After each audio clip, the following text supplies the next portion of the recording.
Hello everyone, it's Tyler Banfield here. I'm going to be doing a little presentation on some basic calculus. Okay, not as hard as a lot of people make it out to be. It can obviously get extremely difficult. It's made me really upset a lot of times, but I still enjoy it. I do. Today I'm going to kind of get into just the basics of it, what it's used for. But yeah, so main question everybody asks, why do I need to know calculus? What fields is it going to be used for? Well, to start, math, engineering, physics, all used there. For a lot of futures options. I know that you can use it for economics and finance. It's used in the biology, the medicine world. Obviously, in the computer science world, that's kind of just it's what's making up how those computers are working. Astronomy, space science, you name it. I mean, that's a lot of it. So how do we do them? How do we do derivatives? How do we do integrals? Well, they're not that bad, especially the problems I'm about to give you guys. All right. So this, in general, is what a derivative will kind of look like. We have our variable as the x, and our exponent is represented by the n. Our variable's right here. So let's say it's x squared. We have x to the second power.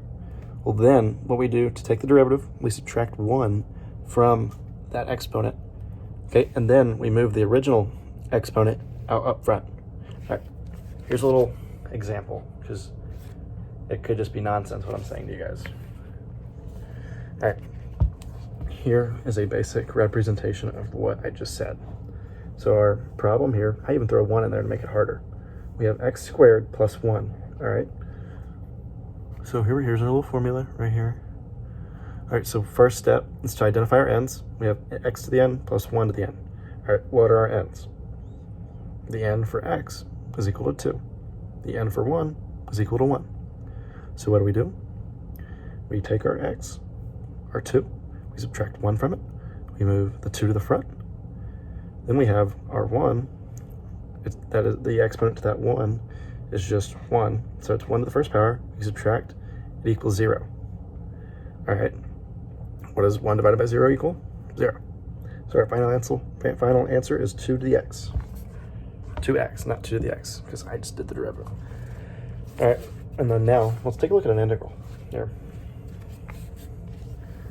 Integral right here, basically, it's just the inverse.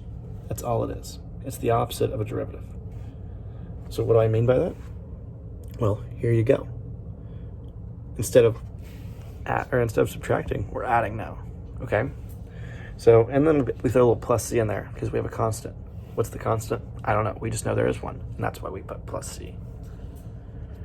All right, here is a little easier representation of what I'm talking about.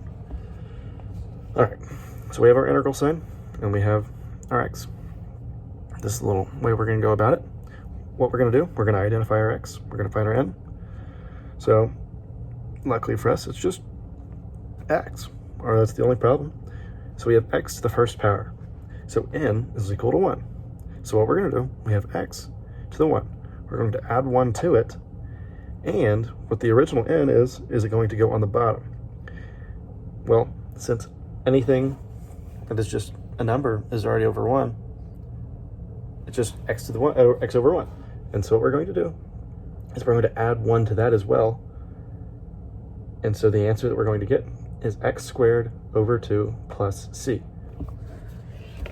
Pretty complicated, I know. But yeah, I can't really give you, you're not going to really use that in your everyday life, but hopefully I just taught you how to do a derivative and an integral. Now you can tell your friends and family that you know calculus. All right. Well, it was a pleasure, guys. Hope you enjoyed this as much as I did, and good night.